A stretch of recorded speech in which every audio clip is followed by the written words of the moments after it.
आइए भक्तों, आज सुनेंगे गुरु पूर्णिमा व्रत कथा। गुरु पूर्णिमा पर व्यास जी की पूजा क्यों की जाती है, आज जानेंगे इसकी कथा। तो एक बार बोलिए प्रेम से गुरुदेव भगवान की जय, श्री व्यास जी की जय। इस साल गुरु पूर्णिमा का पर्व 21 जुलाई को मनाया जाएगा। इस दिन महर्षि वेद व्यास जी का जन्म हुआ था, इसीलिए इसे व्यास पूर्णिमा भी कहते हैं। अब जानेंगे गुरु पूर्णिमा की कथा। गुरु पूर्णिमा व्रत कथा। सनातन धर्म में महर्षि वेद व्यास जी को प्रथम गुरु का दर्जा प्राप्त है। कहते हैं उन्होंने ही मानव समाज को सबसे पहले वेदों का ज्ञान देना शुरू किया था। इसीलिए हर साल गुरु पूर्णिमा पर व्यास जी की पूजा की जाती है। इस पूर्णिमा पर अपने गुरुओं के पैर छूकर उनका आशीर्वाद भी जरूर प्राप्त करना चाहिए। कहते हैं गुरु के आशीर्वाद से व्यक्ति जीवन में खूब सफलता हासिल करता है। गुरु पूर्णिमा की कथा। कथा के अनुसार कहते हैं एक बार ऋषि वेद व्यास जी ने अपनी माता सत्यवती से भगवान के दर्शन करने की इच्छा व्यक्त की, लेकिन उनकी माता ने समझाया कि उन्हें भगवान को खुद ही प्राप्त करना होगा। माता की बात सुनकर ऋषि वेद व्यास जी ने वन में चले गए और इसके बाद घोर तपस्या में लग गए। जब ऋषि वेद व्यास जी ने अपनी तपस्या पूरी कर ली, तब भगवान शिव ने उन्हें दर्शन देकर ब्रह्मा ज्ञान का सार समझाया। इसके बाद भगवान शिव ने उन्हें ये ज्ञान मानव समाज तक पहुंचाने का जिम्मा दिया। तब महर्षि वेद व्यास जी ने अपने ज्ञान के आधार पर 4 वेदों सहित रूढ़ ग्रंथों की रचना की। इसके बाद महर्षि वेद व्यास जी ने अन्य ऋषियों को ब्रह्म ज्ञान दिया और ऋषियों ने भी वेद व्यास जी को अपना प्रथम गुरु मानकर उनकी पूजा की। कहते हैं इसके बाद से ही गुरु शिष्य की परंपरा शुरू हो गई और आश्रम में शिक्षाएं दी जाने लगी। हालांकि गुरु पूर्णिमा का पर्व उस दिन मानना शुरू हुआ था जब ऋषि वेद व्यास जी ने गणेश जी को महाभारत लिखने के लिए आग्रह किया था और गणेश जी ने महाभारत लिखना शुरू करने से पहले आषाढ़ पूर्णिमा के दिन वेद व्यास जी को गुरु मानकर उनकी पूजा अर्चना की थी। तो एक बार बोलिए प्रेम से गुरुदेव भगवान की जय, श्री व्यास जी की जय। आइए भक्तों, आज सुनते हैं आषाढ़ पूर्णिमा व्रत कथा। तो एक बार बोलिए प्रेम से विष्णु भगवान की जय, लक्ष्मी माता की जय। एकादशी की भांति ही पूरे वर्ष में 12 पूर्णिमा व्रत आते हैं। एक माह में एक बार पूर्णिमा और एक बार अमावस्या आती है। यह दोनों तिथि 15 दिनों के अंतराल के बीच आती है। पूर्णिमा व्रत का हिंदू धर्म में बेहद ही खास महत्व होता है। यदि आप कोई शुभ कार्य करने की सोच रहे हैं तो बिना किसी मुहूर्त के पूर्णिमा तिथि के दिन उस कार्य को कर सकते हैं। पूर्णिमा के दिन आसमान में पूरा चांद दिखाई देता है। तो आइए जानते हैं पूर्णिमा व्रत की कथा। द्वापर युग में यशोदा माँ ने श्री कृष्ण से कहा, हे कृष्ण, तुम सारे संसार के उत्पकर्ता, पालनहारी और संहार करता हो। आज मुझे कोई ऐसा व्रत बताओ जिसको करने से मृत्यु लोक में भी स्त्रियों को विधवा होने का भय न रहे तथा यह व्रत सभी मनुष्यों की मनोकामना पूर्ण करने वाला हो। श्री कृष्ण कहने लगे, हे माता, तुमने अति सुंदर प्रश्न किया है। मैं तुम्हें ऐसे एक व्रत के बारे में विस्तार से बताता हूँ। सौभाग्य की प्राप्ति के लिए स्त्रियों को 32 पूर्णिमा व्रत करना चाहिए। इस व्रत को करने से स्त्री को सौभाग्य की प्राप्ति होती है। यह व्रत अत्यंत सौभाग्य देने वाला और भगवान शिव के प्रति भक्ति को बढ़ाने वाला है। यशोदा जी कहने लगे कि हे कृष्ण, प्रथम इस व्रत को मृत्यु लोक में किसने किया था, इसके विषय में विस्तार से मुझसे बताओ। श्री कृष्ण कहने लगे कि इस भूमंडल पर अनेक प्रकार के रत्नों से परिपूर्ण कार्तिका नाम की एक नगरी थी, वहाँ चंद्रहास नामक राजा राज्य करता था। उसी नगर में धनेश्वर नाम का एक ब्राह्मण था और उसकी स्त्री अति सुशीला रूपवती थी। दोनों ही उस नगर में बड़े प्रेम से रहते थे। घर में धन्य धान्य आदि की कोई कमी नहीं थी, परंतु उनको बहुत बड़ा दुख था कि उनकी कोई संतान नहीं है। एक समय एक बड़ा योगी उस नगर में आया। वह योगी उस ब्राह्मण के घर को छोड़कर अन्य सभी घरों से भिक्षा लेकर भोजन किया करता था। रूपवती से कभी भिक्षा नहीं लेता था। एक दिन वह योगी रूपवती से भिक्षा न लेकर किसी अन्य घरों से भिक्षा लेकर गंगा किनारे जाकर भिक्षण को प्रेम पूर्वक ग्रहण करने लगा कि धनेश्वर ने योगी का यह सब कार्य देख लिया। अपनी भिक्षा के अनादर से दुखी होकर धनेश्वर योगी से बोला, हे महात्मा, आप सब घरों से भिक्षा लेते हैं, परंतु आप मेरे घर की भिक्षा कभी नहीं लेते, इसका क्या कारण है? योगी ने कहा, निसंतान के घरों की भिख पतितों के अत्र के तुल्य होता है, और जो पतितों का अत्र खाता है वह भी पतित हो जाता है। क्योंकि तुम निसंतान हो, इसीलिए पतित हो जाने का भय से मैं तुम्हारे घर की भिक्षा नहीं लेता। धनेश्वर योगी यह बात सुनकर बहुत दुखी हुआ और हाथ जोड़कर योगी के पैरों में गिर गया और कहने लगा, हे महाराज, यदि ऐसा है तो आप पुत्र प्राप्ति का उपाय बतलाइए। आप सर्वज्ञानी है, मुझ पर कृपा कीजिए। हे भगवान, मेरे घर में धन की कोई कमी नहीं है, परंतु मैं पुत्र न होने का कारण अत्यंत दुखी हो। आप मेरे इस दुख का हरण करें, सामर्थ्यवान है। यह सुनकर योगी कहने लगे, हे ब्राह्मण, तुम चंडी की आराधना करो। आकर उसने अपनी पत्नी से सब बात कह और स्वयं तप करने के लिए वन में चला गया। वन में जाकर उसने चंडी की उपासना की और उपवास किए। चंडी ने 16वें दिन उसको स्वप्न में दर्शन दिया और कहा, हे धनेश्वर, जा, तेरे घर पुत्र होगा, परंतु वह 16 वर्ष की आयु में ही मृत्यु को प्राप्त हो जाएगा। यदि तुम दोनों पति पत्नी 32 पूर्णमासियों का व्रत विधि पूर्वक करेगो तो यह दीर्घायु हो जाएगा। जितनी तुम्हारी सामर्थ्य हो, आटे के दिए बनाकर शिव जी भगवान का पूजन करना, परंतु पूर्णमासी के व्रत 32 होने चाहिए। प्रातः काल होने पर इस स्थान के समीप तुम्हें आम का वृक्ष दिखाई देगा। उस पर चढ़कर तुम एक फल तोड़कर शीघ्र ही अपने घर चले जाना और अपनी पत्नी से सब बात कहना। ऋतु स्नान के पश्चात वह स्वच्छ होकर श्री शंकर भगवान का ध्यान करके उस फल को खा लेगी। शंकर भगवान की कृपा से उसको गर्भ हो जाएगा। जब वह ब्राह्मण प्रातः काल उठा तो उसने एक स्थान के पास ही आम का वृक्ष देखा, जिस पर एक अत्यंत सुंदर आम का फल लगा हुआ था। उस ब्राह्मण ने उस आम के वृक्ष पर चढ़कर फल को तोड़ने की प्रयत्न किया, परंतु वृक्ष पर कई बार प्रयत्न करने पर भी वह चढ़ नहीं पाया। तब उस ब्राह्मण को बहुत चिंता हुई। तब विघ्न विनाशक श्री गणेश भगवान की वंदना करने लगा। हे दया निधान, अपने भक्तों के विघ्नों का नाश करने के, उनके मंगल कार्यों को करने वाले, दुष्टों का नाश करने वाले, रिद्धि सिद्धि प्रदान करने वाले, आप मुझ पर कृपा करके इतना बल दे कि मैं अपने मनोरथ को पूरा कर सकूं। इस प्रकार श्री गणेश जी की प्रार्थना करने पर उनकी कृपा से धनेश्वर वृक्ष पर चढ़ गया और उसने सुंदर आम के फलों को तोड़ लिया। और धनेश्वर ने सोचा, जो वरदान से फल मिला है वह यही है और कोई फल तो दिखाई नहीं दे रहा। उस धनेश्वर ब्राह्मण ने जल्दी से घर जाकर अपनी पत्नी को वह फल दे दिया और उसकी पत्नी ने अपने पति के कहे अनुसार उस फल को खा लिया और वह गर्भवती हो गई। देवी जी की असीम कृपा से उससे एक अत्यंत सुंदर पुत्र पैदा हुआ, जिसका नाम उन्होंने देवी दास रखा।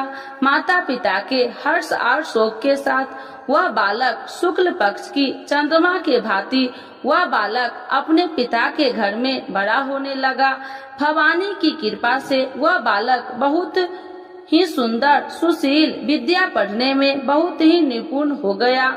दुर्गा जी की आज्ञा अनुसार उसकी माता 32 पूर्णमासी का व्रत रखना आरंभ कर दिया, जिससे उसका पुत्र बड़ी आयु वाला हो जाए। 16 वर्ष लगते ही देवी दास के माता पिता को बड़ी चिंता हो गई कि कहीं उनके पुत्र की इस वर्ष मृत्यु न हो जाए। इसीलिए उन्होंने अपने मन में विचार किया कि यदि यह दुर्घटना उनके सामने हो गई तो वह कैसे सहन करेंगे। इसीलिए उन्होंने देवी दास के मामा को बुलाया और कहा, हमारी एक बहुत बड़ी इच्छा है कि देवी दास 1 वर्ष तक काशी में जाकर विद्या अध्ययन करे और उसको अकेला भी कभी नहीं छोड़ना चाहिए। इसीलिए साथ में तुम चले जाओ और 1 वर्ष के पश्चात इसको वापस ले आना। सब प्रबंध करके उसके माता पिता ने काशी जाने के लिए देवी दास को एक घोड़े पर बैठाकर उसके मामा के साथ भेज दिया। परंतु यह बात उसके मामा या किसी और से नहीं बताई। धनेश्वर तथा उसकी पत्नी ने अपने पुत्र की मंगल कामना दीर्घायु के लिए भगवती दुर्गा की आराधना और पूर्णमासियों का व्रत करना आरंभ कर दिया। इस प्रकार बराबर 32 पूर्णमासी के व्रत को उन्होंने पूरा किया। कुछ समय पश्चात एक दिन वह मामा और भांजा मार्ग में रात में बिताने के लिए किसी गांव में ठहरे हुए थे। उस दिन उस गांव में ब्राह्मण की अत्यंत सुंदर, सुशीला और गुणवती कन्या का विवाह होने वाला था। जिस धर्मशाला के अंदर वर और उसकी बारात ठहरी थी, उसी धर्मशाला में देवी दास और उसके मामा भी ठहरे हुए थे। संयोगवश कन्या को तेल आदि चढ़ाकर मंडप आदि का कार्य किया गया। तो लगन के समय वर को धनुवात हो गया। इसीलिए वर के पिता ने अपने कुटुंबियों से विमर्श करके निश्चय किया कि यह देवी दास मेरे पुत्र जैसा ही सुंदर है, मैं इसके साथ ही लगन करवा दूं और बाद में विवाह के अन्य कार्य मेरे लड़के के साथ ही हो जाएगा। ऐसा सोचकर देवी दास के मामा से जाकर बोला कि तुम थोड़ी देर के लिए अपना भांजा हमें दे दो, जिससे विवाह के लगन का सब कार्य सुचारू रूप से हो सके। तब देवी दास का मामा कहने लगा, जो कुछ भी वधु पक्ष की कन्या दान के समय वर को मिले वह सब हमें दे दिया जाए, तो मेरा भांजा इस बारात में दूल्हा बन जाएगा। यह बात वर के पिता ने स्वीकार कर लेने पर उसने अपना भांजा वर बनने के लिए भेज दिया और उसके साथ सब विवाह कार्य विधि पूर्वक संपन्न हो गए। पत्नी के साथ वह भोजन करने लगा तो अपने मन में सोचने लगा कि न जाने यह किसकी स्त्री होगी। वह एकांत में यही सोच सोचकर अपने कर्म श्वास छोड़ने लगा और उसकी आंखों से आंसू भी आ गए। तब लड़की ने पूछा, क्या बात है, आप इतने उदासीन व दुखी क्यों हो रहे हैं? तब उसने सब बात जेवर के पिता और उसके मामा के हुई थी लड़की को बता दी। तब कन्या कहने लगा कि यह ब्राह्मण विवाह के विपरीत कैसे हो सकता है। देव ब्राह्मण और अग्नि के सामने मैंने आपको ही अपना पति माना है, इसीलिए आप ही मेरे पति हैं। मैं आपकी ही पत्नी रहूंगी, अन्य किसी की कदापि नहीं। देवी दास ने कहा, ऐसा मत करिए, क्योंकि मेरी आयु बहुत कम है। मेरे पश्चात आपकी क्या गति होगी, इन बातों को अच्छी तरह विचार कर लो। परंतु वह दृढ़ विचार वाली कन्या थी। वह बोली, जो आपकी गति होगी वह मेरी गति होगी। स्वामी, आप उठिए और भोजन कीजिए, आप निश्चय ही भूखे होंगे।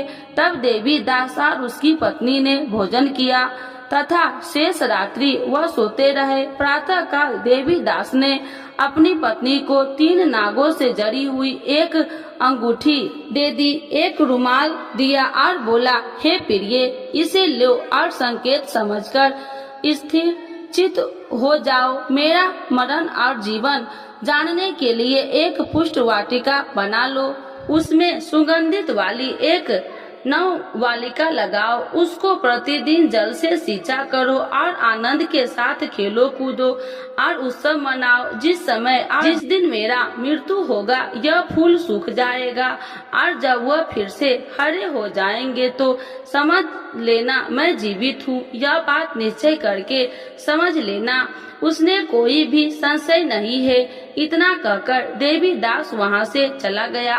प्रातः काल होते ही वहाँ पर गाजे बाजे बजने लगा और जिस समय विवाह कार्य समाप्त करने के लिए वर तथा सब बाराती मंडप में आए तो कन्या ने वर को भली प्रकार से देखकर अपने पिता से कहा, यह मेरा पति नहीं है, मेरा पति वही है जिसके साथ रात्रि में मेरा पानी ग्रहण हुआ था। इसके साथ मेरा विवाह नहीं हुआ। यदि वह वही पुरुष है तो बताइए कि मैंने इसको क्या दी। वधू पक्ष और कन्या पक्ष कन्यादान के समय जो आभूषण आदि दिए गए थे वो दिखाइए तथा रात में क्या गुप्त बातें मैंने इनसे कही वह सब सुनाइए। पिता ने उसके कहे अनुसार वर को बुलाया। कन्या की यह सब बातें सुनकर वह कहने लगे, मैं कुछ भी नहीं जानता। इसके पश्चात लज्जित होकर वह अपना सा मुंह बनाकर चला गया और सारी बात भी अपमानित होकर वहां से लौट गई। भगवान श्री कृष्ण बोले, हे माता, इस प्रकार देवीदास काशी विद्या अध्ययन के लिए चला गया। जब वह कुछ समय बीत गया तो काल से प्रेरित होकर एक सर्प रात्रि के समय उसको डसने के लिए वहां पर आया। उस विस्तार के प्रभाव से उसके शयन का स्थान चारों ओर से विष की ज्वाला से विषैले हो गया, परंतु व्रत के प्रभाव से उसको काट नहीं पाया, क्योंकि पहले ही उसकी माता ने 32 पूर्णमासी का व्रत रखा था। इसके बाद मध्याह्न के समय स्वयं काल वहां आया और उसके शरीर से प्राण को निकालने का प्रयत्न करने लगा, जिससे वह मूर्छित होकर पृथ्वी पर गिर गया। उसी समय माता पार्वती के साथ भगवान शंकर वहां आ गए। उसको मूर्छित दशा में देखकर माता पार्वती जी ने शंकर जी से प्रार्थना की, हे महाराज, इस बालक की माता ने पहले ही 32 पूर्णिमा का व्रत पूरा किया था, जिसके प्रभाव से आप इसको प्राण दान दे।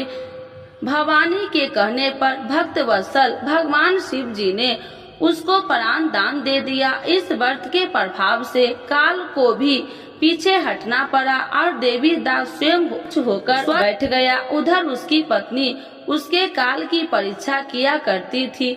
जब उसने देखा उस पुष्प वाटिका में पुष्प कुछ भी नहीं है तो उसको अत्यंत आश्चर्य हुआ, लेकिन जब वह जैसे ही हरी भरी हो गई तो वह जान गई कि सब उसका पति ठीक ठाक है, वह जीवित हो गया है। यह देखकर वह बहुत प्रसन्न हो उठी। अपने पिता से कहने लगे कि पिताजी, मेरा पति जीवित है, आप उनको ढूंढिए। जब 16 वर्ष व्यतीत हो गया तो देवीदास भी अपने मामा के साथ काशी से चल दिया। इधर उसके ससुराल उसको ढूंढने के लिए अपने घर से जाने वाले ही थे कि वहाँ दोनों मामा और भांजा वहाँ पर आ गए। उनका आया हुआ देखकर उनके ससुर को बहुत प्रसन्नता हुई। उन्हें अपने घर ले गए। उस समय नगर के निवासी भी वहाँ इकट्ठे हो गए। निश्चय किया कि अवश्य ही इसी बालक के साथ कन्या का विवाह हुआ था। उस बालक को कन्या ने जब देखा तो पहचान लिया कि यह तो वही है जो संकेत करके गया था।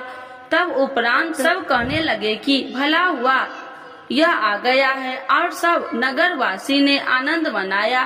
कुछ दिन बाद देवीदास ने अपनी पत्नी और मामा के अपने ससुराल के घर से बहुत सारे उपहार लेकर अपने माता पिता की घर की तरफ प्रस्थान किया। जब वह अपने गांव के निकट पहुंच गए तो कई लोगों से उसे देखकर उसके माता पिता को पहले ही खबर दे दी कि तुम्हारा पुत्र देवीदास अपनी पत्नी और मामा के सहित आ रहे हैं।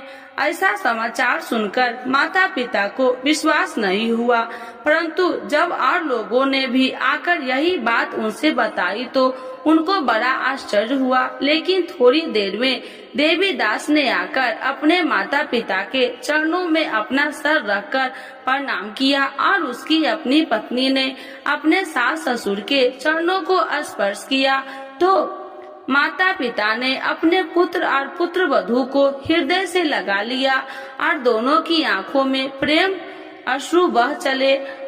अपने पुत्र और पुत्र वधू के आने की खुशी में धनेश्वर ने बड़ा ही भारी उत्सव किया और ब्राह्मणों को दान दक्षिणा देकर प्रसन्न किया। श्री कृष्ण भगवान कहने लगे कि इस प्रकार धनेश्वर 32 पूर्णमासी के व्रत के प्रभाव से पुत्रवान हो गया। जो भी स्त्री 32 पूर्णमासी के व्रत को करती है वे जन्म जन्मांतर के वैधव्य का दुख नहीं भोगती और सदैव सौभाग्यवती रहती है। तो एक बार बोलिए प्रेम से विष्णु भगवान की जय, लक्ष्मी माता की जय। पूर्णिमा व्रत के लाभ। किसी भी उपासक द्वारा पूर्णिमा व्रत करने से भगवान श्री विष्णु प्रसन्न होते हैं। पूर्णिमा व्रत करने वाले उपासक को जल्द ही संतान प्राप्ति होती है और संतान की दीर्घायु प्राप्त होता है। पूरी श्रद्धा से पूर्णिमा का व्रत करने से गृह कलेश दूर होते हैं। पूर्णिमा के व्रत करने से स्त्रियां सौभाग्यवती का वर प्राप्त होता है। इस व्रत को करने से मानसिक और शारीरिक कष्ट दूर होते हैं।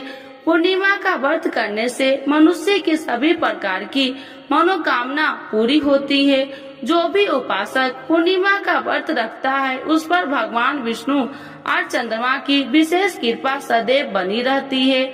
यह व्रत करने से आर्थिक परेशानी भी दूर होती है। तो एक बार बोलिए प्रेम से विष्णु भगवान की जय, लक्ष्मी माता की जय।